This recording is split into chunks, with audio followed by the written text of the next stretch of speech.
نحمده ونستعينه ونستغفره ونعوذ بالله من شرور أنفسنا ومن سيئات أعمالنا من يهده الله فلا مضل له ومن يضلل فلا هادي له ونشهد أن لا إله إلا الله ونشهد أن محمدا عبده ورسوله اللهم صل على سيدنا محمد وعلى آله وأصحابه أجمعين قال الله تعالى في كتابه العزيز بعد أعوذ بالله من الشيطان الرجيم يا أيها الناس اتقوا ربكم الذي خلقكم من نفس واحدة وخلق منها زوجها وبث منهما رجالا كثيرا ونساء واتقوا الله الذي تساءلون به والأرحام إن الله كان عليكم رقيبا ثم أما بعد Alhamdulillah, summa alhamdulillah, kita bersyukur kepada Allah SWT. Kita dapat sama-sama solat berjemaah subuh. Dan Alhamdulillah kita masih berada pada bulan Rabi'ul Awal. Rabi'ul Awal, yang mana ia adalah bulan kelahiran Nabi SAW. Pun begitu ulama khilaf. Ada kata 2 hari bulan. Pendapat Ibn Hazmin al-Andalusi, dia kata 8 hari bulan. Ada pendapat kata 12 hari bulan. Pendapat daripada Ibn Ishaq yang disandarkan kepada Ibn Abbas. Pun begitu berlaku tafarrud oleh Ibn Ishaq dalam bab ni. Dia sendiri, dia seorang je sebut, orang lain tak sebut. 12 Rabi'ul Awal, itu yang popular lah. Kemudian ada pendapat 15, ada pendapat 17 yang diambil oleh Syiah, yang menyatakan bahawa hari kelahiran Nabi SAW. Di sana ada satu pendapat daripada Syekh Safiur Rahman al-Mubarakfuri. Dia tulis satu buku Ar-Rahiq al-Makhtum. Dia tulis buku tu, buku tentang sirah Nabi. Bukan tulis untuk meniaga, tapi tulis untuk masuk pertandingan. Dan pertandingan penulisan sirah Nabi yang dilakukan pada tahun 1974, 73 mula-mula sebenarnya. 74 diisytiharkan siapa pemenangnya untuk seluruh dunia. Dan akhirnya bila dibuat penelitian oleh ulama-ulama dunia ni, maka ada lima pemenang. Dan salah seorang daripada pemenangnya, dan kita kata pemenang yang pertama adalah Syekh Safiur Rahman al-Mubarakfuri. Dalam bab tarikh kelahiran Nabi, dia kata 9 hari bulan. Dia bawa satu pendapat yang dia sendiri sebut. Dia kata, orang tak bawa pendapat ni, tapi aku ambil pendapat ni. Disebabkan ada seorang tokoh falak, Al-Mansur Furi, juga orang daripada India. Al-Mansur Furi, ulama falak daripada India, menyatakan bahawa daripada sudut kiraan falak, daripada sudut kemampuan kiraan falak pada ketika itu, kira pergilah macam mana pun, hari Isnin pada tahun kelahiran Nabi itu mustahil berlaku pada tarikh-tarikh lain, melainkan pada 9 Rabi'ul Awal, hari Isnin. Sebab hari Isnin tu sepakat lah. Ulama sepakat tentang kelahiran pada hari Isnin. Jadi hari Isnin yang jatuh pada waktu berkenaan hanyalah ataupun dia kata kiraan yang lebih tepat menunjukkan bahawa 9 Rabi'ul Awal. Kadang hari tarikh-tarikh yang lain dia tak jatuh pada hari Isnin. 12 ke 8 dan sebagainya, dia tak jatuh pada hari Isnin. Itu pendapat yang dipilih oleh Syekh Safiur Rahman al-Mubarakfuri. Sebahagian para ulama, bahkan sebahagian besar juga, tidak begitu gemar untuk meraihkan 12 Rabi'ul Awal. Kalau di Mesir, di Azhar, itu perkara biasalah disebut majlis zikrun Nabi ataupun haflah zikrun Nabi. Satu program untuk memperingati Nabi. Begitu. Kalau macam saya di Dimyak tu, program apa dia zikrun Nabi ni, dia bukan program selawat. Dia program sukan, main bola sepak apa semua kan. Dia macam tu. Kemudian habis itu kita katalah hari ini adalah hari kelahiran Nabi SAW. Lalu bagaimana perjalanan sirah Nabi. Jadi kita nak relate kan. Dia begitu keadaan dia. Dia bukan satu program yang khusus lah kita kata. Tapi memang dibuatlah di Mesir, khususnya di Azhar. Di Azhar memang buat sungguh. Tapi kebanyakan tempat tak buat. Sebab apa? Sebab ada isu pada 12 Rabi'ul Awal. 12 Rabi'ul Awal, daripada sudut hari kelahiran Nabi dia tak sepakat. Tapi sepakat para ulama ia adalah hari kewafatan Nabi. Jadi bagaimana hari kewafatan Nabi kita nak buat satu kegembiraan di situ. Buat program kegembiraan pada hari kewafatan Nabi. Maka isu sentimen, emosi juga mengambil peranan dalam hal berkenaan. Tak sesuai. Hari orang mati kita pergi buat kesukaan, buat sukaria dan sebagainya. Syok-syok dan sebagainya. Jadi dia tak sesuai. Maka sebahagian besar pada para ulama tak berminat untuk meraihkan. Apatah lagi yang meraihkan itu bukanlah meraihkan sebagai satu perayaan. Dulu iyalah, saya ingat di Malaysia kita pun dulu agak boleh tahanlah Maulidur Rasul ni. Sekarang ni dah song-song kuku je. Kan? Tapi cumanya program di masjid-masjid Sarawak saya tak pasti di Perlis, tetapi kami di Selangor program di Masjid Sarawak sekarang ni bermula pada 1 Rabiul Awal. Sebahagian bermula 1 Rabiul Awal sampai 12 Rabiul Awal. Program yang disusun adalah program untuk memperingati Nabi. Maksudnya slot yang pertama, slot berkaitan tentang kelebihan selawat kepada Nabi. Kan? Jadi kita akan beritahu tentang konsep selawat itu bagaimana, apakah perbezaan selawat dan juga qasidah. Jadi kita maklumkan. Kemudian yang kedua kita masuk berkaitan tentang isu kehidupan Nabi 40 tahun sebelum dilantik sebagai Rasul. Hari yang ketiga, bagaimana interaksi Quraisy dan juga para sahabat Nabi apabila wahyu disebutkan secara terang-terangan. Jadi minggu itu menceritakan tentang kisah-kisah Nabi. Sebab kita ni orang sakit. Orang sakit yang memerlukan peringatan. Setelah sihat kita kembali, maka kita cari pada peringatan yang lain. Maksud kita cari untuk ubatkan penyakit-penyakit yang lain. Sekarang ni masalah sakit tentang sirah ni teruk sangat. Satu, orang tak tahu sirah. Orang tak tahu perjalanan hidup Nabi, itu yang pertama. Yang kedua, ada sirah, tapi sirah tu merapu. Ada juga kan cerita tapi cerita tu merapu. Yang kedua. Yang ketiga, cerita tu nampak macam merapu, sebenarnya dia tak merapu tapi dia hampir kepada merapu. Ada juga. Kan macam umur 3 tahun Nabi SAW dia belah dadanya dan dikeluarkan hatinya. Itulah yang disebutkan. Sedangkan yang sebenarnya yang dikeluarkan adalah jantungnya. Qalbun dalam bahasa Arab adalah heart dalam bahasa orang putih. Heart attack dalam bahasa Melayu maksudnya adalah sakit jantung. Kalau heart attack sakit hati, masalah salah department. Kan? Jadi benda-benda begitulah salah terjemah. Jadi kita pun salah faham dalam bab itu.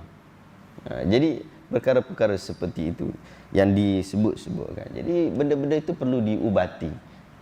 Jadi bila ada hari-hari seperti ini, kita ambil kesempatan untuk nak memperingatkan orang. Sebab orang suka tarikh-tarikh ni. Sebab tu kita cuti tarikh kemerdekaan, kita cuti pada tarikh hari kebangsaan, hari Malaysia dan sebagainya, kita cuti. Dan bila kita sebut cuti pada hari kadang kita tahu kita ni cuti sebab apa. Jadi kita dapat mengenang isu itu. Demikian juga dengan sirah Nabi SAW. Pun begitu, tidaklah ia dirayakan seperti mana hari raya. Apatah lagi dibuat seperti amalan baru macam Maulidur Rasul. Maulidur Rasul, Maulid Nabi kalau dekat belah kawasan saya di Paidaras, hampir setiap hari Maulid Nabi. Kita best lah kalau dengar Maulid Nabi ni pergi cerita tentang Nabi, rupanya bukan. Nama aja Maulid, tapi cumanya dia duk menyanyi, duk qasidah, ya kan. So program macam tu bukanlah program yang sepatutnya lah. Jadi hari ni kita nak sambung berkaitan tentang zikir-zikir yang diajarkan oleh Nabi SAW, yang mana yang kita boleh amalkan, yang kita sebaiknya untuk mengamalkan zikir-zikir ini, yang mana kita dah ambil daripada susunan penulis kita daripada syarah dan doa zikir Hisnul Muslim, dan daripada penulisan berkenaan zikir-zikir berkenaan dia dah tapis daripada Quran dan Sunnah, daripada hadis-hadis yang sahih. Hari ini kita nak masuk pada doa iftitah. Yang lepas saya ingat kita dah masuk berkaitan tentang zikir azan. Azan antara sunnah azan yang kita jarang buat, tapi dia sunnah, mudah saja. selawat Allahumma salli ala Muhammad. Lepas azan Allahumma salli ala Muhammad. Yang kita duk baca tu betul tak betul? Betul juga. Yang tu betul lah. Tapi kita tambah satu. Kan banyak pun. Satu Allahumma salli ala Muhammad. Tambah sikit saja. Kita tak buat antara sebab kita tak tahu, ataupun kita tahu tapi kita tak mau buat, ataupun memang kita tak tahu langsung tentang kewujudan amalan berkenaan dan kita langsung tak pernah buat. Yang selawat ni kita tahu selawat, tapi kita tak tahu tempat selawat itu adalah, antara tempat selawat itu adalah selepas daripada azan. Tapi bila kita tak tahu, kita duk mereka, duk pergi buat sendiri. Tu saya duk marah kat masjid kawasan saya tu. Berapa kali marah, tak tahu. Kita tak ada kuasa ke apa, saya tak tahu. Sampai lah ni tak selesai masalah tu. Tiap kali kuliah saya akan marah benda tu. Iaitu sebelum azan Jumaat, tu kan, di sana kita ada dua azan kan. Dua azan. Azan yang pertama dengan azan yang kedua. Azan yang kedua kita sebut azan Jumaat lah kan. Azan yang kedua tu sebelum khatib nak berkhutbah tu, sebelum dia nak azan tu, dia selawat dulu. Allahumma salli ala Muhammad, Allahumma salli ala Muhammad, Allahumma salli ala Muhammad, Allahu akbar, Allah. Baru masuk gitu. Tak betul tu. Salah. Tegur berkali tak tahu, dah 2 tahun tegur tak jadi-jadi ni. Surat pergi hantar sini, tak ada apa-apa tindakan. Sepatutnya benda macam tu. Dia kata benda, bila kita bagi tahu dia abang dia kata, ini selawat takkan tak boleh. Allah dan juga para malaikat pun berselawat kepada Nabi. Takkan tak boleh selawat.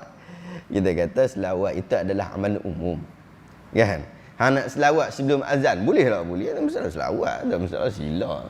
Tapi bila hampir selawat dekat mic ni, dia lain hukum dia. Orang pergi dengar semua orang selawat macam tu.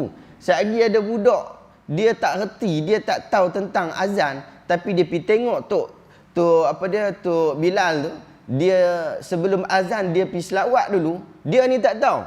Lalu dia pun ingat lagi ada sunat selawat sebelum pada azan. Lalu dia selawat macam tu. Dan benda tu berlaku. Dulu Tok Bilal lama, Tok Bilal sebelum tu, dia tak ada buat benda tu. Mai Tok Bilal baru, dia buat benda tu. Bila Tok Bilal lama, dia ganti Tok Bilal baru, dia buat benda sama. Dia buat benda sama, selawat benda macam tu. Sebab tu bahaya. Betul Ibn Qayyim suruh untuk pergi tegur benda-benda bid'ah ni. Kalau kita tak pergi tegur, nanti dia akan dianggap sebagai sunnah. Tu masalah dah. Isunya kita tak tahu sunnah yang mana satu. Pergilah buka kitab ulama mana pun, kita tak akan jumpa sunat sebelum azan selawat dulu. Tak jumpa. Sebab memang tak disandarkan kepada Nabi hal berkenaan. Tapi kita dah buat juga. Macam adalah cerita baru ni apa? Okey, azan dalam kubur. Kan? Azan dalam kubur pun ada juga. Sebab apa? Nabi tak larang. Tak ada pun larangan daripada Nabi. Benda azan ni benda baik. Apa tak boleh buat pula. Ya. Jadi kita reka sendiri. Sebab kita tak tahu. Kita reka sendiri. Itu kita kena berhati-hati. Hari ini kita sebut tentang doa iftitah. Doa iftitah. Doa iftitah adalah satu doa pembukaan di dalam solat. Maksudnya, ia adalah salah satu daripada zikir-zikir sunnah ataupun sunat qauliyah. Sunat yang bersifat qaul. Boleh baca dalam hati dah, baca dalam hati, tapi dapat pahala qauliyah, tak dapat pahala qauliyah. Sebab ini adalah qauliyah. Jadi kita melafazkan dengan lidah kita, didengar di telinga kita. Tapi telinga kita ialah telinga orang sebelah, kalau boleh dia tak dengar lah. Tapi biasa orang duduk sebelah, biasa dengar lah sikit. Tapi tak adalah dengar full, dengarlah hembusan-hembusan ataupun dengarlah 1-2 perkataan, itu biasalah. Kalau orang sebelah pada sebelah kita tu, dia tu dengar, kita tu melampau. Kita tu kuat sangat. Dalam mazhab Syafi'i rahimahullah, orang sebelah kita ada. Orang sebelah satu lagi menunjukkan bahawa kita dah melampau daripada sudut bacaan berkenaan. Kuat sangat. Jadi dibaca secara perlahan. Baca secara perlahan. Sebelum daripada kita baca Fatihah. Sebelum baca Fatihah, kita baca ayat ni. Sebelum kita baca ayat. Jadi dia adalah sunat lah. Jadi sunat ni maksud bila kita ada masa, kita buatlah. Ataupun pada waktu kebiasaan kita buat. Begitu maksud sunat. Maksud pada isu kebiasaan kita buat. Tetapi apabila waktu itu terdesak, masa tak cukup ke, ataupun kita dah memang orang dah panggil ke, ataupun keadaan ni kita dah sakit perut sangat dah. Yang ni kita boleh tinggalkan sunat-sunat berkenaan. Yang rukun kita kena dahulukan. Itu function kita belajar fiqh tu. Kita bezakan di antara yang sunat dan juga yang fardu. Pada keadaan biasa tidak kita bezakan di antara sunat dan juga yang rukun. Kita terus jalan je. Sama je. Jadi doa iftitah ni, doa apa dia yang awal, sunat. Sunat qauliyah. Banyak doa iftitah yang disandarkan kepada Nabi. Bukan satu jenis saja. Di dalam mazhab Asy-Syafi'i dia lebih kepada tawajuh. Nanti kita masuk. Tapi cumanya doa iftitah ni banyak. Yang Nabi sebut bukan satu saja. Yang silibus yang kita duk baca tu, yang tu silibus daripada cikgu kita ajak. Dan silibus daripada cikgu kita ajak tu dia ajak satulah. Supaya mudahlah kita nak hafal. Kalau kita bagi banyak-banyak bukan nak hafal. Jadi kita bagi satu. Tapi kemudian dengan kemampuan kita sendiri dah dapat satu tu, kita pergi cari lagi. Oh ada yang lain juga, tapi yang ni pun sahih juga. Jadi kita amal yang tu. Ada yang lain pula. Jadi guru saya Adimyati dia sebut, dia kata dia boleh sebaiknya kita bertukar-tukar. Sebab hadis sahih sebut tentang iftitah ni banyak. Jadi kita bertukar-tukar. Hari ni kita baca lafaz tawajuh, esok kita baca lafaz yang lain pula, Allahumma ba'id ke atau sebagainya. Jadi bertukar-tukar. Bertukar-tukar seperti mana yang dilakukan oleh Nabi sallallahu alaihi wasallam. Jadi daripada segi iftitah ni dia bukan hanya sunat untuk membacanya, tetapi sunat juga untuk bertukar-tukar bacaannya. Kita ambil bacaan ni, kita ambil bacaan yang lain juga. Bukan maksud sekali itu baca semua. Tak. Tapi hari ni kita baca yang lain, esok baca yang lain, lusa baca yang lain, ataupun minggu depan baca yang lain, minggu ni baca yang lain. Boleh, tak ada masalah. Bertukar-tukar. Jadi nak bertukar-tukar ni kita kena tahu dululah. Salah satu daripada doa iftitah yang disebutkan di dalam Hisnul Muslim, Allahumma ba'id baini wa baina khataayaya kama ba'adta bainal masyriqi wal maghrib. Allahumma naqqini min khataayaya kama yunaqqi thawbul abyad min ad-danas. Allahumma ghsil khataayaya bima'i was-salji wal bara. Nabi kata, Nabi baca doa ni, Nabi sebutkan zikir ini. Sebahagian kita hafal, sebahagian kita tak hafal lah. Sebahagian kita tak hafal, kita duk pakai Allahu Akbar Kabira saja. Sebab Allahu Akbar Kabira pun sahih juga, nanti kita akan sebut. Tapi ini riwayat yang pertama yang disebutkan oleh penulis kita. Sebab ini pun di antara yang ringkas. Yang ringkas, tapi ada lagi ringkas. Tapi ini di antara yang ringkas. Allahumma ba'id baini wa baina khataayaya. Ya Allah, Engkau jauhkanlah diri aku dengan dosa aku. Kama ba'adta bainal masyriqi wal maghrib, seperti mana Engkau jauhkan di antara timur dan juga barat. Sebab apa disebutkan timur dan juga barat? Sebabnya timur dan juga barat adalah yang kita boleh nampak. Maksudnya kita di sini, kalau kita seolah di timur, kita boleh nampak ke barat. Yang mana arah itulah. Arah itu. Kita ke arah itu saja. Jadi kita ingat, oh itu yang paling jauh. Daripada aku duduk sini sampai yang paling hujung jauh tu. Macam tu. Itu disebutkan di antara timur dan juga barat. Nak minta, ya Allah, Kau jauhkan sungguh aku, supaya aku tak masuk langsung. Aku dan juga dosa. Jauhkan aku daripadanya. Sampai aku tak terjerumus langsung dalam bab tu. Jika aku terjerumus, bersihkan aku. Allahumma naqqini. Ya Allah, Engkau bersihkan aku. Minal khataayaya kama yunaqqi thawbul abyad minad danas. Engkau sucikan aku, Engkau basuh aku, Kau cuci aku daripada dosa, seperti mana Engkau cuci baju yang putih daripada kotoran. Kita pergi kedai nak beli baju ataupun pakaian untuk anak-anak, ataupun apa dia, kapet untuk rumah kita. Kita selalu cari yang macam-macam ni. Warna coklat kan, ataupun warna hitam ke, warna hijau terang ke. Sebab apa? Sebab kalau kotor, kita cuci sikit, hilanglah, tak nampak lah. Kan? Senanglah kita kata. Tapi sebenarnya kalau dia putih, kita cuci, kadang-kadang nampak tak? Bukan kadang, selalu nampak tak? Jadi kita doa kepada Allah SWT, ya Allah, Engkau bersihkan diri aku daripada dosa aku seperti mana Engkau bersihkan pakaian putih. Pakaian putih tu bila bersih tu, bersih sungguh. Kalau kita kata cerah tu, cerah sungguh. Dia macam tu. Jadi itu Nabi ajar. Nabi baca begitu. Kemudian Nabi kata, Allahumma ghsil khatayaya bil ma'i was-salji wal barad. Ya Allah, Engkau bersihkan diri aku, kau cuci, irsil, basuh. Ghuslul yadain, basuh kedua tangan. Jadi ghusl tu basuh.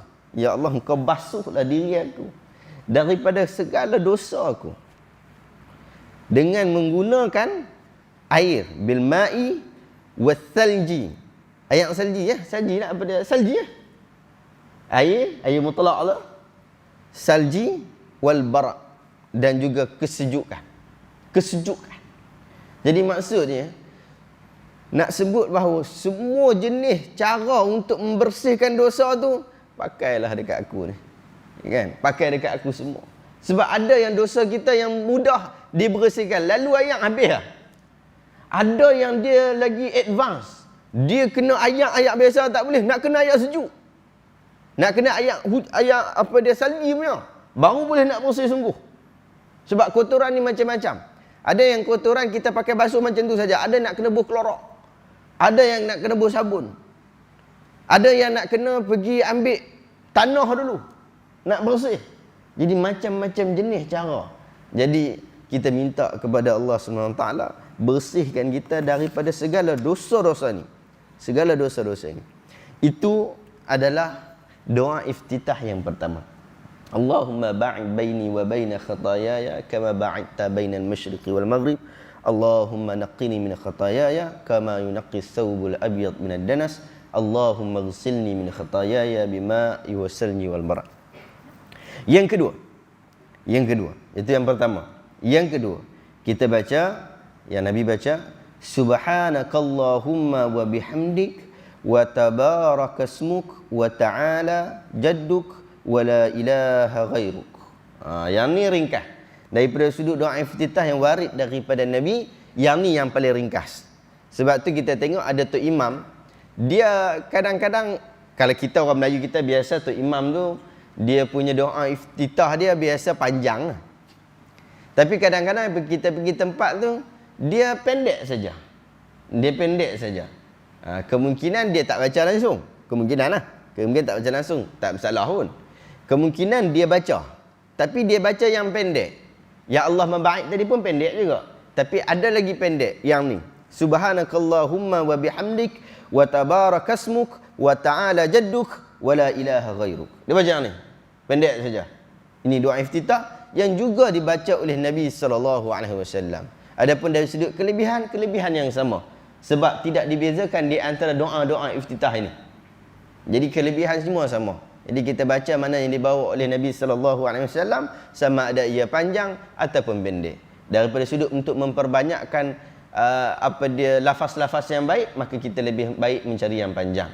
Adapun daripada sudut kelebihan kualiti sesuatu bahagian itu, satu amalan itu, maka ia kembali kepada apa yang dirujuk. Itu dirujuk kepada Nabi SAW. Jadi subhanakallahumma, maha suci engkau ya Allah. Tu, maha suci engkau ya Allah. Subhanakallahumma. Perkataan Allahumma ni adalah perkataan yang menunjukkan lengguk di dalam bahasa Arab yang membawa maksud ya Allah. Jadi kita pakai yang itulah. Saya sebut dalam mazhab Asy-Syafi'i rahimahullah, solat mesti solat mesti bercakap dalam bahasa Arab, tak boleh dalam bahasa Melayu. Dalam mazhab Syafi'i, dalam mazhab lain ada perbincangan. Tapi cuma dalam mazhab Syafi'i mesti dalam bahasa Arab. Mesti dalam bahasa Arab. Orang kata, kita ni yang Nabi kata sujud adalah waktu yang paling makbul doa, ataupun di dalam hadis disebut hampir-hampir dimakbulkan doa. Jadi kita nak doa lah waktu tu. Tapi doa kita tu kadang dibelai ni daripada yang ditulis dalam buku. Kita nak ni anak kita sakit ni. Nak minta ya Allah sembuhkan anak aku, tak erti. Kan? Tak erti macam mana nak sebut ni. Jadi macam mana keadaan? Kita kata zaman lah ni senang lah. Yang nak ikut bab tu pun. Kalau nak keluar pada khilaf lah kita kata. Senang lah. Zaman lah ni ada Google Translate. Google Translate. Awak translate je lah. Awak tulis bahasa Melayu awak kat situ. Lepas tu sekejap lagi dia tulislah dalam bahasa Arab kat situ. Daripada sudut lenggok selalu tak sampai. Tapi daripada sudut bahasa Arab sampai tak? Sampailah bahasa Arab. Tapi cuma lenggok sampai tak sampai. Kadang kita sebut, Ya Allah, ampunkanlah aku. Ya Allah, ampunkanlah aku. Jadi, dia tulis dalam bahasa Arab, Ya Rab, ighfirli. Kan? Ya Rab, ighfirli. Tapi dalam lenggoknya, Allahumma ighfirli lah. Allahumma ighfirli. Jadi, lenggok mungkin tak dapat. Tetapi daripada sudut bahasa, sampailah. Macam kita cakap bahasa orang putih versi Malaysia kan, dengan lenggok orang putih UK, US dan sebagainya. Jadi macam tu keadaan dia. Jadi kalau keluar khilaf dia macam tu. Sebab hajat ni kebiasaannya dia bukanlah bersifat instan.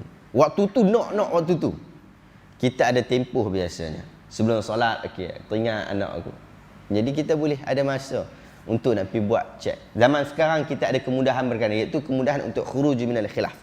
Ada kemudahan untuk keluar dari khilaf. Sebab itu ada khilaf. Khilaf di antara ulama kata boleh untuk berdoa terus di dalam bahasa lain selain bahasa Arab, dan sebahagian kata tak boleh. Jadi bila dalam hal berkenaan nak khuruj minal khilaf, maka kita tidak berdoa di dalam bahasa lain selain pada bahasa Arab. Itu untuk keluar daripada khilaf. Keluar daripada khilaf. Sebab kalau kita baca bahasa Arab, maka orang yang ambil pendapat bahawa cakap dalam bahasa lain pun boleh, tak ada masalah bagi dia. Bagi kita pun tak ada masalah. Jadi khuruj minal khilafil aula, itu kaedah yang para ulama pakai secara umum, Keluar daripada khilaf itu adalah lebih baik. Subhanakallahumma, ya Allah, maha suci Engkau. Wa bihamdika wa tabarakasmuk, dengan segala puji bagi Engkau. Puji-pujian ni kita tak boleh puji orang lebih-lebih. Tak boleh. Sebab puji ni, dia yang paling layak untuk dipuji adalah Tuhan. Sebab manusia, biasa dalam hidup kita tahu. Tuan-tuan lagi banyak pengalaman. Orang yang kita puji, hari ni kita puji, mungkin esok kita kutuk dah. Kan? Jadi dia ni tak absolut dapat pujian tu. Dia tidaklah yang terbaik untuk mendapat pujian tu. Jadi sebab tu kita kata pujian ni yang absolut untuk dapat adalah Allah SWT. Tetapi apabila kita memuji manusia, maka kita kena pastikan pujian itu tidak berlebih-lebihan. Sehingga memuji Tuhan dianggap sebagai zikir dan dianggap sebagai pahala. Manakala memuji manusia dalam kebanyakan keadaan ia mengundang kepada dosa. Itu kena berhati-hati. Jadi kita sebut wa bihamdika wa tabarakasmuk, dan maha suci ismuka, nama engkau. Wa tabarakasmuk, segala puji bagi ismuka, nama engkau. Wa ta'ala jadduk, tingginya kedudukan engkau. Wala ilaha ghairuk, dan tak ada Tuhan yang disembah. Wala ilaha ghairu, tidak ada Tuhan yang disembah melainkan engkau. Dalam Arab, daripada sudut kita belajar sirah Nabi SAW, dan juga kita duduk di tempat kita di Malaysia, kita dapati ada dua perbezaan. Yang pertama adalah bagaimana orang Arab itu pada zaman Nabi, dan bagaimana orang Melayu kita pada tempat kita ni. Orang di zaman Nabi sebab tu popular kaedah tauhid 3 serangkai. Uluhiyah, rububiyah dan asma' wa sifat. Uluhiyah menyatakan, rububiyah menyatakan bahawa di dunia ini ada pencipta. Allah lah pencipta segala dunia ini, segala bentuk, semua perkara. Allah Ta'ala mencipta. Dan orang Arab percaya seperti itu. Orang Arab tak anggap Lata yang mencipta bumi. Tak, dia tak anggap. Uzza yang mencipta alam. Tak, dia tak anggap begitu. Tapi siapa yang cipta alam? Allah. Itu orang Arab, kan? Jadi dia ada rububiyah di situ. Demikian juga uluhiyah. Uluhiyah apabila kita mengiktiraf rububiyah tadi, lalu bagaimana untuk menyembah? Maka kita sembah kepada Tuhan itu saja. Adapun di tempat kita, dia punya konsep adalah untuk yang kita duk nampak lah, yang kita duk nampak. Bukan semestinya begitu, tapi cuma yang kita duk nampak ada isu Tauhid 20. Sebab apa isu Tauhid 20 ni? Dia pada proses untuk memperkenalkan Tuhan. Dengan kaedah dia lah. Dengan kaedah dia. Ada kaedah yang kita setuju, ada kaedah yang kita tak setuju. Tapi konsep itu adalah konsep nak perkenal Tuhan.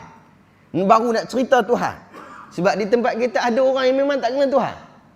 Ada orang yang bila kita dakwah pada dia, dia memang tak kenal Tuhan. Bila orang tanya siapakah yang mencipta alam ni, dia tak akan sebut Allah. Dia tak akan sebut Allah. Kan? Jadi ada konsep begitu. Sehingga terpaksa dakwah seperti itu. Tapi cuma ada yang kita setuju, ada yang kita tak setuju lah. Itu perkara biasa. Tapi cumanya begitu. Ada dua perkara yang biasa. Tapi bila pada zaman Nabi SAW, mereka memang tahu bahawa Allah itu adalah Tuhan. Lalu nak sembah Allah atau tidak? Nak sembah Allah Ta'ala saja ataupun boleh sembah yang lain juga? Yang ni yang kita sebut nak iktiraf wala ilaha ghairuk. Dan tidak ada Tuhan melainkan engkau. Dan tidak ada sembahan melainkan engkau ya Allah. Dan sebab inilah Nabi Muhammad dan juga para sahabat diperangi. Dia bukan diperangi disebabkan Allah, tetapi disebabkan syirik. Nabi Muhammad tak bagi syirik. Dia tak bagi syirik. Jadi bila tak bagi melakukan syirik, maka orang nak buat, orang memang dah buat syirik. Dan sebahagian orang dah buat bisnes dengan kesyirikan. Bisnes dengan kesyirikan. Dia dah buat lah. Dia dah bisnes berhala. Orang pergi ke Mekah, ambil berhala, balik ke Syam. Itu biasa. Sebab tu bila berlaku haji, bisnes di Mekah berkembang. Bila berlaku haji, yang antara bisnes yang mereka lakukan adalah jual beli berhala. Berhala besar ditinggalkan di sekitar Mekah, di sekitar Kaabah, dan berhala-berhala kecil. Berhala yang sama tetapi berhala kecil dibawa balik ke rumah mereka. Dan mereka anggap berhala di Kaabah itu adalah berhala yang paling tinggi darjatnya. Jadi kalau doa-doa yang kat rumah tu kurang sikit lah. Kalau yang dekat Kaabah tu lebih sikit lah. Dia macam tu. Dia jadi macam tu. Dia jadi syirik. Bukan disebabkan tak kenal Tuhan. Bukan tak kenal Tuhan. Mereka beriman kepada Allah pun. Bahkan mereka sebut demi Allah. Wallahi. Bahkan ketika Abu Jahal dia berperang, dia kata jangan ada seorang pun yang berundur. Demi Allah, aku yakin Allah Ta'ala akan memberi kemenangan kepada kita. Maksud dia beriman sungguh dengan Allah SWT. Tapi dia syirik kepada Allah. Dia syirik kepada Allah. Begitu keadaan dia. Jadi yang ni yang kita duk sebut selalu. La ilaha illallah. Yang kita duk sebut selalu. La haula wala quwata illa billah. Kita nak menyatakan bahawa Allah Ta'ala saja yang ada kuasa ni. Tak ada kuasa untuk disembah melainkan Allah. Kalau ada ajaran kata kita sembah Allah, tapi perantara tu penting. Dia maksud bab perantara itu penting. Yang ni dia susah sikit. Sebab bab perantara ni, ni masalah. Sebab orang musyrikun pun, mereka ni tak kata Lata dan Uzza itu adalah Allah. Mereka tak kata begitu. Lata dan Uzza adalah Allah. Tak, mereka tak kata begitu. Tapi mereka kata Lata dan Uzza, dia mempunyai kemampuan ketuhanan juga. Sebab dia ni dekat dengan Tuhan. Dia dekat dengan Tuhan. Jadi begitu keadaannya. Jadi syirik. Jadi yang tu yang ringkas. Kemudian ada doa, ada zikir yang lain, yang ketiga. Yang ni yang kita biasa, tapi kita ambil sekerat sajalah. Kita ambil sekerat. Tapi yang kita yang nak sebut hari ni, kita nak sebut yang full dia. Wajjahtu wajhiya lilladzi fatara as-samawati wal ard hanifan wa ma ana minal musyrikin. Inna salati wa nusuki wa mahyaya wa mamati lillahi rabbil alamin la syarika lahu wa bidzalika umirtu wa ana minal muslimin. Kita biasa ambil takat tu. Tapi yang warid daripada sudut hadis, Yang tu tawajuh ni, lafaz tawajuh, dan mazhab Syafi'i yang ni. Yang ni yang lebih didahulukan. Sebab Imam Syafi'i sendiri dan juga ashabnya menyatakan bahawa lafaz ini yang daripada sudut warid, dia warid, dan daripada sudut sanad dia paling dekat dengan Rasul sallallahu alaihi wasallam. Yang paling dekat. Sanad yang paling dekat. Jadi lafaz tawajuh lebih didahulukan. Sebab tu kalau kita buka kitab-kitab mazhab Syafi'i, dia lebih dahulukan lafaz tawajuh ni. Yang ni. Kemudian wa bidzalika umirtu wa ana minal muslimin. Itu biasa kita baca. Tapi dia ada tambahan lagi dalam hadis itu, Allahumma antal maliku la ilaha illa anta rabbi wa ana 'abduka. Zalamtu nafsi wa i'taraftu bi dhanbi faghfir li dhunubi jami'an innahu la yaghfiru dhunuba illa anta. Wahdini li ahsanil akhlaqi la yahdi li ahsaniha illa anta. Wasrif 'anni sayyi'aha la yasrifu 'anni sayyi'aha illa anta. Labbaika wa sa'daik wal khairu kulluhu fi yadaik wa syarru laysa ilaika ana bika wa ilaika tabarakta wa ta'alait astaghfiruka wa atubu ilaik. Panjang. Kalau baca yang ni depa orang duduk belakang, bila tu imam nak baca Fatihah. Kan? Satu lagi, kadang-kadang kita ingat doa iftitah ni hanya pada waktu solat fardu. Sedangkan waktu solat sunat pun doa iftitah tetap sunat. Dia tetap sunat untuk dibaca. Jadi kalau kita tu imam tu, kita baca yang lafaz ni, kita baca mungkin yang panjang lah maksudnya. Yang panjang tadi tu kita baca waktu solat sunat. Waktu solat pada fardu, kita baca yang memudahkan orang kita. Kalau kita yang biasa ambil lafaz tak panjang sangat, yang sederhana tu, so kita tengok pada yang sederhana tu. Apa maksud? Wajjahtu wajhiya lilladzi fataras samawati wal ardh. Aku hadapkan diriku, wajah aku, kepada zat yang menciptakan langit dan juga bumi. Langit dan juga bumi yang aku duk nampak lah ni tu. Dan aku nampak langit tu, yang aku nampak bumi ni. Yang aku duk nampak tu, yang menciptakan dia adalah Allah Subhanahu Wa Taala. Dan aku hadapkan diriku, aku serahkan diriku hanifan wa ma ana minal musyrikin, dalam keadaan cenderung. Hanif ni maksudnya cenderung. Dari sudut bahasanya cenderung. Jadi kecenderungan itu boleh jadi kecenderungan kepada kebaikan dan boleh juga menjadi kecenderungan kepada keburukan. Itu maksud hanif. Hanif ni boleh maksud dua-dua. Baik boleh, buruk pun boleh. Hanif boleh dua-dua. Tapi kita sebut di sini, yang hanif mana kita nak ambil ni? Hanifan wa ma ana minal musyrikin. Aku hanif, kecenderung ambil yang hanif itu, tetapi aku bukan orang yang mensyirikkan engkau. Jadi kita tahu bahawa kita ambil yang tidak syirik kepada Tuhan. Sebagai ulama kata, yang dimaksudkan dengan hanifan, maksudnya adalah dengan seperti mana agama hanif, iaitu agama yang dibawa oleh Nabi Ibrahim AS. Nabi Ibrahim AS bawa agama Islam juga. Tapi ajaran itu kita namakan ia sebagai hanif.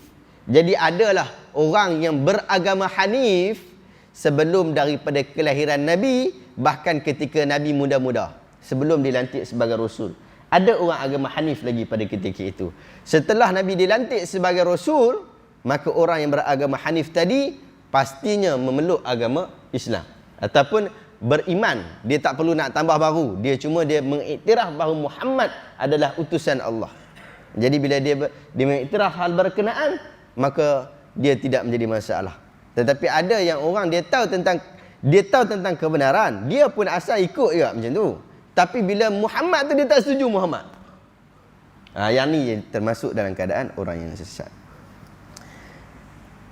Inna salati wa nusuki wa mahyaya wa mamati lillahi rabbil alamin. Sesungguhnya kita iktiraf kepada Allah, salat aku. Ni yang aku duk buat ni. Inna salati, salat aku. Salat ni boleh maksud dua. Yang pertama, salat yang bermaksud doa. Doa, zikir yang baik, doa. Sebab tu Allah Taala sebut sesungguhnya Allah dan para malaikat yusalluna 'alan nabi. Mereka itu bersalat kepada Nabi. Dan yusalluna 'alan nabi, mereka itu bersalat kepada Nabi. Maksud salat apa? Doa. Tapi apakah maksud doa Allah? Apakah maksud doa Allah? selawat Allah. Apa maksud doa Allah? Maksudnya Allah Ta'ala memuji Nabi Muhammad bersama pada kalangan orang-orang yang baik. Maksudnya makhluk yang baik, iaitu pada kalangan malaikat. Demikian juga, apakah yang dimaksudkan dengan selawat ataupun doa para malaikat? Maksudnya mereka memohon kepada Allah untuk diberikan kebaikan kepada Muhammad. Demikian maksud berbeza daripada sudut tingkatan. Tetapi doa itu daripada sudut asasnya adalah berdoa lah. Selawat itu maksudnya adalah doa-doa lah. Jadi itu daripada sudut satu istilah bahasa. Satu lagi daripada sudut istilah kefahaman, dia dah lagi dia jadi istilah syarak, iaitu salat lah. Perbuatan salat yang dimulakan dengan takbir dan diakhiri dengan salat. Sesungguhnya salat aku ni, yang aku duduk salat, kita baca dalam salat kan, sesungguhnya salat aku ni, inna salati, salat aku ni yang aku duduk buat ni, wa nusuki, hidup aku secara keseluruhan, wa mahyaya wa mamati, nyawa hidup aku dan nyawa aku nanti yang berakhir, iaitu kematian aku, lillahi rabbil alamin. Tak ada untuk orang lain, semuanya hanya untuk Allah. Kita baca macam tu, kita sebut macam tu. Bila kita sebut lillahi rabbil alamin, pagi-pagi kita baca macam tu lah. Kita keluar kemudian, bagaimana kita kata lillahi rabbil alamin? Sebab tu Nabi kata, ada orang manusia pagi Islam, tengah petang dia jadi kafir. Maksudnya dia ada nampak keislaman pada satu bahagian, pada satu bahagian lain dia tak nampak. Solat nampak baiklah, aku bagi tahu bahawa solat aku, hidup aku, perjalanan hidup aku, nyawa hidup aku, mati aku, semua kerana Allah Ta'ala. Bagi salam je, Assalamualaikum warahmatullahi, Assalamualaikum warahmatullahi. Dia membawang, mengutuk orang. Bahkan ada orang pergi solat dalam majlis kutuk orang. Dia buat satu program untuk kutuk orang. Program tu kutuk orang. Tapi sebelum nak buat program tu, kita solat dulu. Ada sebahagian kenduri doa. Dia doa kan, doa punya baiklah, ya Allah, ampunkanlah kami, ya Allah, berikanlah keberkatanmu kepada kedua mempelai ini, ya Allah, jadikanlah mereka orang yang soleh, orang yang beriman kepada Allah, amin. Habis amin, buka karok lagu lah. Kan? Baju pun macam tak baju. Jadi yang ni bahaya. Ini macam mana kita sebut wanusuki, kehidupan aku, perjalanan hidup aku ni kerana Allah. Betul? Iaitu kita kena nilai diri kita. Ini penilaian diri kita ni. Kita nilai diri kita tu. Yang kita kata lillahi rabbil alamin. Nak sebut lillahi rabbil alamin ni bukan senang.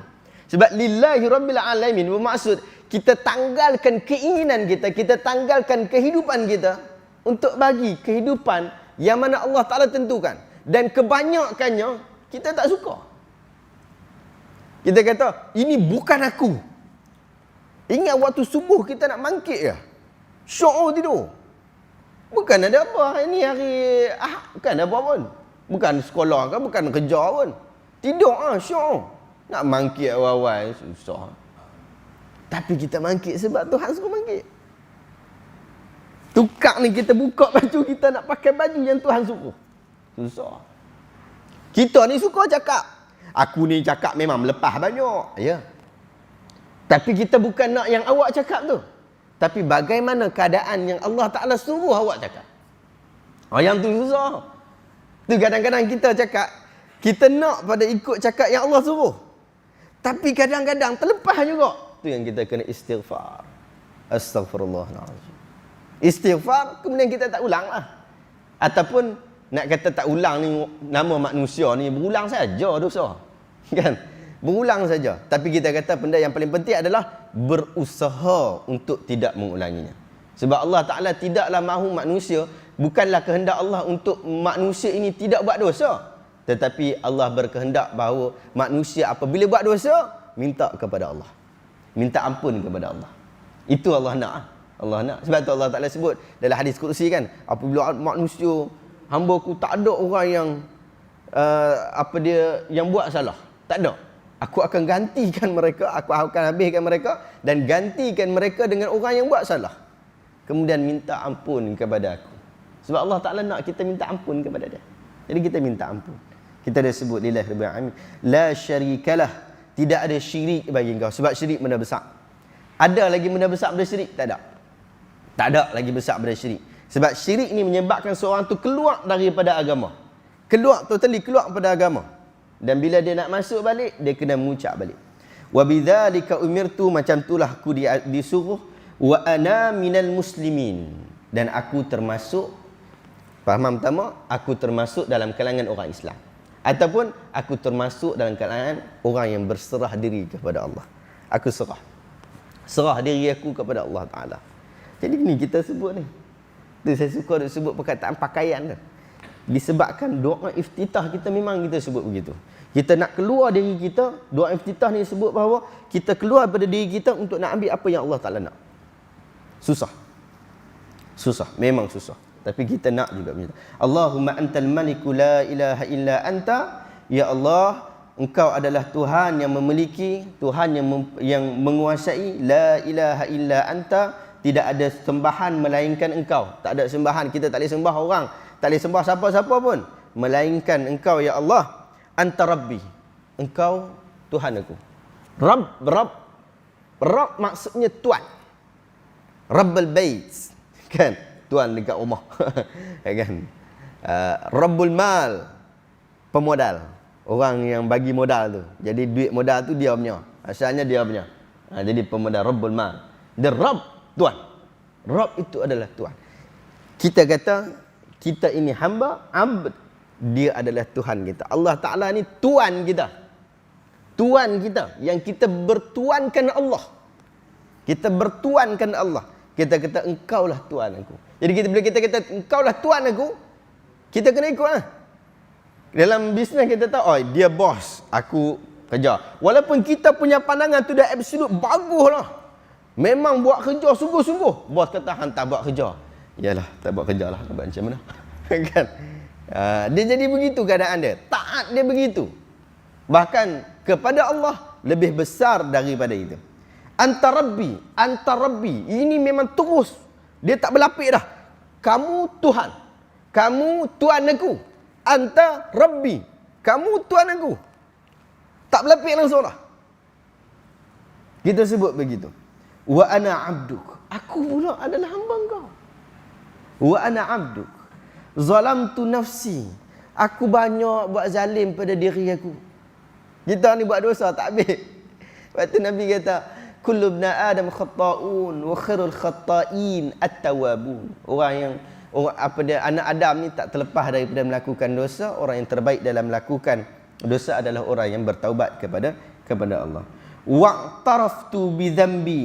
Aku iktiraflah, aku bagi tahu sungguhlah aku setujulah bahawa aku ni memang ada dosa. Aku iktiraf diri aku ni memang orang yang ada dosa. Dan dosa itu aku sungguh. Aku mengakui sungguh. Aku bahawa aku memang ada dosa. Memang aku berdosa. Faghfirli. Ampun dengan aku, ya Allah. Ini orang Islam. Kita tak suka dosa. Tapi kita tahu kita berdosa. Sebab tu jangan pakai istilah kalau dosa tak apa, saya tanggung. Jangan macam tu. Takut kita. Dosa ni benda besar. Kita kata paling ringkas, kita kata, walaupun kita buat benda tu, kita tahu bahawa kita tak buat dosa. Tapi orang kata ni tak tahu ini dosa ni. Dia kata dosa. Kita kata ini bukan dosa. Kan macam janji pilihan raya. Kan? Janji pilihan raya ni tak tahu lah macam mana keadaan dia. Tapi cumanya ada orang kata dosa kalau tak buat. Ada orang kata tak dosa. Saya kata tak dosa kalau saya lah. Sebab apa? Janji pilihan raya dia. Ingat kita setuju semua benda. Ada benda yang kita tak setuju. Kan? Yang ni kita setuju. Dia janji hari tu. Ada yang dia janji hari tu kepada satu kelompok. Yang kita kelompok lain kita tak setuju. Nampak macam canggah pada kita. Kita tak setuju. Kan? Kalau minta dia buat semua manifesto dia, tak kena juga kan. Tapi dia macam tu. Orang kata kalau tak buat apa yang disebutkan di situ, maka dosa. Kita rasa tak dosa. Kita kata tak dosa. Sebab ini ijtihad dia dalam pemerintahan. Dia boleh berubah-ubah. Jadi kita kata tak dosa. Tapi orang tu duk kata dosa. Kita kata jika ia adalah satu dosa, aku memohon ampun kepada Allah. Begitu lebih baik. Daripada kita kata kalau dosa aku tanggung. Jangan begitu. Tu nampak macam berani sangat yang dosa. wa'taraftu bi dhanbi faghfir li dhunubi. Ya Allah, ampunkan dosa aku jami'an, semua. Bukan kita minta sikit-sikit. Sebab tu orang duduk bincang berkaitan tentang ilah-ilah tu, doa ilah-ilah tu, kan? Apa dia zikir ilah-ilah kan? Wahai Tuhan, aku tak layak masuk syurga-Mu, tapi aku tak mau masuk tak mau masuk ke neraka, kan? Nak masuk syurga tak layak, tapi masuk neraka. Tak, jangan doa begitu. Sebab itu bukan kaedah doa. Dalam doa iftitah ni begitu tak? Ya Allah, ampunkan semua dosa aku. Kalau kira kita kira takkan nak minta semua, sebab kita ni sikit pun alhamdulillah dah. Tapi kita minta Allah Taala ampunkan semua. Innahu la yaghfiru dzunuba illa anta. Tak ada orang yang boleh layak mengampunkan dosa melainkan engkau. Wahdini li ahsanil akhlaqi la yahdi li ahsaniha illa anta. Ya Allah, bagilah aku hidayah ke jalan baik ni akhlak aku. Bagi aku akhlak aku bagus. Dan tidak ada yang dapat menuntun kepada akhlak yang bagus itu melainkan engkau ya Allah. Ini kita minta ni banyak ni. Wasrif anni sayyi'aha la yasrifu anni sayyi'aha illa anta. Dan jauhkan aku, pisahkan aku daripada keburukan akhlak. Dan tak ada orang yang boleh menuntun aku ke arah itu melainkan engkau ya Allah. Labbaika wa sa'daik wal khairu kulluhu fi yadaik. Kebaikan selamatlah untukmu, kebaikanlah untukmu, dan segala kebaikan itu hanya berada pada sisimu. Wasyarru laisa ilaika ana bika. Dan kejahatan itu bukanlah daripadamu, maksud bukanlah daripada didikanmu, bukanlah daripada ajaranmu. Walaupun kita tahu bahawa kebaikan itu adalah daripada ketentuan Allah, betul tak? Dan kejahatan itu juga adalah daripada sudut kehendak Allah. Kedua-duanya. Tetapi kita tak boleh, ya Allah, kita tak boleh minta, ya Allah, wahai Tuhan yang pemarah, ampunkan aku. Ataupun, ya Allah, wahai Tuhan yang menguasai, wahai Tuhan pencuri ke apa ke? Tak boleh. Sebab itu, keadaan itu, walaupun amalan itu ada, tetapi ia bukanlah daripada sudut sifat ajaran daripada Tuhan. Ketentuannya adalah daripada sudut Allah SWT. Ilmu Allah mendahuluinya. Ilmu Allah mendahuluinya. Wasyarru laysa ilaika ana bika wa ilaika tabarakta. Aku yang duk buat dosa. Wa ilaika tabarakta wa ta'alait astaghfiruka wa atubu ilaik. Yang tu yang kita baca pada doa iftitah yang panjang, itu yang ketiga. Dan kita ada yang keempat sedikit. Allahumma rabba Jibril wa Mikail wa Israfil fatiris samawati wal ard alimul ghaibi wasyahadah anta tahkumu baina ibadik fima kanu fihi yakhtalifuna ihdini lima ikhtalifa fihi minal haq. Yang itu yang keempat. Yang kelima yang kita duk baca biasa, Allahu akbar kabira, Allahu akbar kabira, Allahu akbar kabira, Allahu akbar kabira walhamdulillahi katsira. 3 kali Allahu akbar kabira. Walhamdulillahi katsira, walhamdulillahi katsira, walhamdulillahi katsira, wa subhanallahi bukratan wa asila, wa subhanallahi bukratan wa asila, wa subhanallahi bukratan wa asila. A'udzu billahi minasyaitan min nafthihi wa nafthihi wa hamzihi. Dan yang terakhir, Allahumma lakal hamd. Yang tu yang terakhir. Allahumma lakal hamd ni panjang sedikit. Jadi itu doa-doa iftitah yang kita boleh baca. Yang boleh kita baca. Yang kita nak hafal, kita boleh.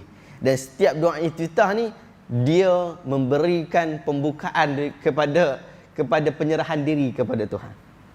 Jadi kita beramal sungguh-sungguhlah seperti mana yang dikehendaki oleh Allah SWT. Syok. Bila kita baca, kita faham, itu yang penting. Kadang-kadang kita baca saja. Kita baca saja, kita dapatlah pahala baca. Kan? Dapat pahala baca. Tapi macam mana orang Islam, kalau macam saya di tempat saya di Selangor tu, di tempat saya kerja, seberanak sini juga. Tapi cumanya di tempat kita tu duduk takut orang duduk sebar Bible. Duduk sebar Bible. Dulu jadi kira lah, ni jadi kira tempat lain. Tapi cumanya dia jadi isu balik. Dulu dekat belah Selangor pun lah orang duduk sebar Bible. Kena tahan Jabatan Agama, ampah semua dan sebagainya lah.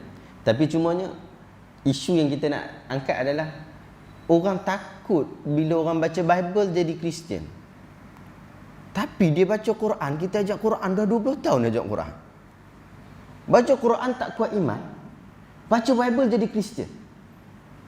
Jadi daripada sudut rumusan akal secara umum, mana yang betul? Kristian yang betul. Kalau ikut rumusan begitu. Sebab dia baca sekali Bible, dia baca sekali saja, terus jadi Kristian. Baca Quran 20 tahun tak kuat iman. Kalau ikutkan begitu, maka betul lah Bible tu. Sebab boleh jadi Kristian. Kan? Yang benarnya Bible ke Quran? Quran yang betul, bukan Bible. Tapi macam mana orang kita baca lama tapi tak kuat iman? Baca lama dah, bahkan setiap solat pun baca tapi tak kuat iman. Sebab kita tak faham. Kita baca saja. Yang Bible tadi tu bahasa orang putih, kita pun dah tahu bahasa orang putih. Hari ni lah yang translate tu lah, bahasa orang putih lah. Jadi kita dah tahu lah. Bahkan yang dekat duk sebar tu bahasa Melayu. Lagi dah senang kita faham. Kita baca Quran, kita tak baca, kita tak faham. Kita baca, kadang-kadang kita tak faham. Itu berlaku kepada anak-anak kita, generasi-generasi yang muda-muda ni. Kita susah sikit. Sebab generasi muda-muda ni dia punya cepat. Saya duk Facebook lagi sampai sekarang ni masih Facebook lagi. Baru ni semalam TV Hijrah semalam sembang dengan penerbit, dia kata, "Ustaz, orang tak main Facebook lah, orang main Instagram, Ustaz." Ada budak-budak Instagram, dia ada Instagram, dia tak ada Facebook. Allah, saya kata nak masuk Instagram pula tak reti lah. Kan nak buh gambar lah, setiap kali nak kena buh gambar, tak kali buh gambar Facebook boleh post ya. Dia macam tu. Jadi dia berubah cepat sangat berubah. Lepas tu masuk lain pula. Dia pun cepat. Dan maklumat pada depa tu, kalau missionary Kristian dan sebagainya, dia pun cepat. Babak ni dia pun cepat, dia pun laju sungguh. Yang tu yang dia masuk jalan pada kita lah. Yang masalah kita. Jadi kita ni tak memahaminya. Tak faham apa yang kita baca. Bila kita tak faham pula, kita tak usah untuk nak bagi faham. Kan? Kita tak usah nak bagi faham. Tok Imam baca tadi surah Baqarah kan, awal rakaat pertama. Baca surah Baqarah. Ayat dia, ya Allah, cerita syok. Macam mana keadaan orang munafik, macam mana keadaan mereka, macam mana Allah Ta'ala bagi perumpamaan, dia nyamuk lah. Allah Ta'ala bagi perumpamaan ini, dan perumpamaan ini hanya boleh difahami oleh orang yang beriman. Orang yang tak beriman, orang kafir akan tak ikut. Orang kata akan disesatkan oleh Allah Ta'ala. Allah Ta'ala tak akan sesatkan melainkan kepada orang kafir saja. Begitu kan? Kita tak faham. Dan kita tak usah untuk faham.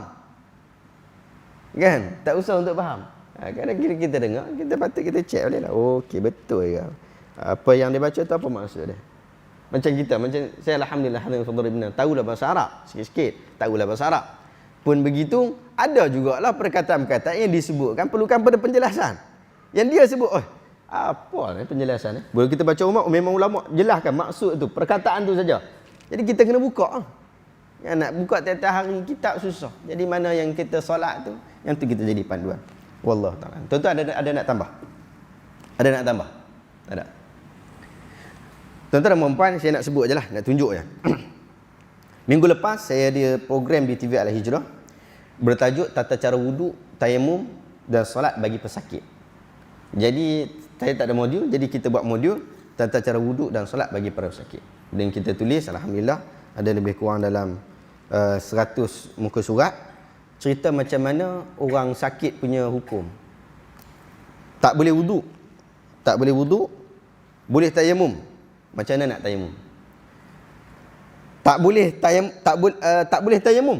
Wuduk boleh, tapi cumanya kawasan-kawasan wuduk itu macam kawasan tangan. Kan, kawasan tangan. Kawasan tangan ni adalah kawasan wuduk dan juga tayamum. Kawasan tangan ni luka. Luka pun bukan banyak mana, sikit lah. Luka tempat tu kecil saja. Macam mana kita nak berwuduk? Macam mana pula keadaan apabila doktor arahkan kepada kita jangan bagi kena air, kena tanah, kena pasir ni lagilah tak boleh. Kan? Jadi tak boleh wuduk, tak boleh tayamum. Solat wajib tak? Masih wajib. Jadi macam mana keadaan nak solat? Jadi dalam mazhab Syafi'i, sebab saya lebih banyak pada mazhab Syafi'i rahimahullah. Jadi dalam mazhab Syafi'i macam mana? Ada orang kata kalau sebulan macam tu, jadi sebulan kena qada lah. Solat lah, tapi lepas tu kena qada sebulan. Betul tak? Tak betul. Dia 3 hari ya.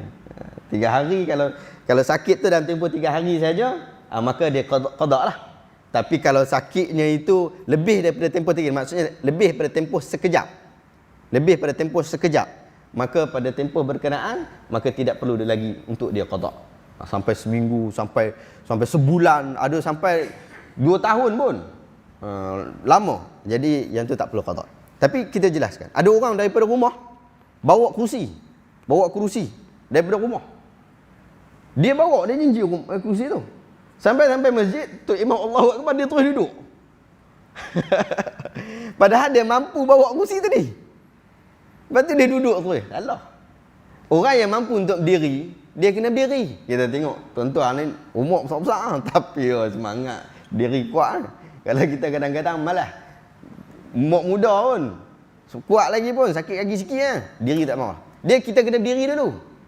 Tak boleh berdiri duduk macam kita duduk ni, sama ada duduk iftirash ke, ataupun duduk bersila ke, terabuk, boleh, tak ada masalah. Duduk. Tak boleh duduk, tak boleh berdiri lama. Yang tu baru boleh pakai kerusi. Kan? So dia jadi macam tu. Ada orang boleh separuh lah. Dia boleh berdiri. Lepas tu dia kalau duduk, tak bangkit dah. Jadi kena buat macam tu lah. Diri, duduk. Lepas duduk, solat duduk lah. Kan? Dia dah tak boleh bangkit dah, duduk lah. Sebab itu keadaan lah. Jadi kita salah. Kita salah buat. Kita ikut yang lain. Jadi macam tu. Ada berapa isu yang kita masukkan. Orang yang dia buat pembedahan mata, dia doktor kata jangan menunduk. Dia boleh solat tunduk, tapi cuma doktor kata jangan tunduk. Dia kata kalau aku tunduk pun boleh. Tapi doktor kata jangan tunduk. Jadi macam mana keadaan dia? Macam mana solat dia? Bentuk dia solat dia macam mana? Jadi tata cara wuduk dan tayamum solat.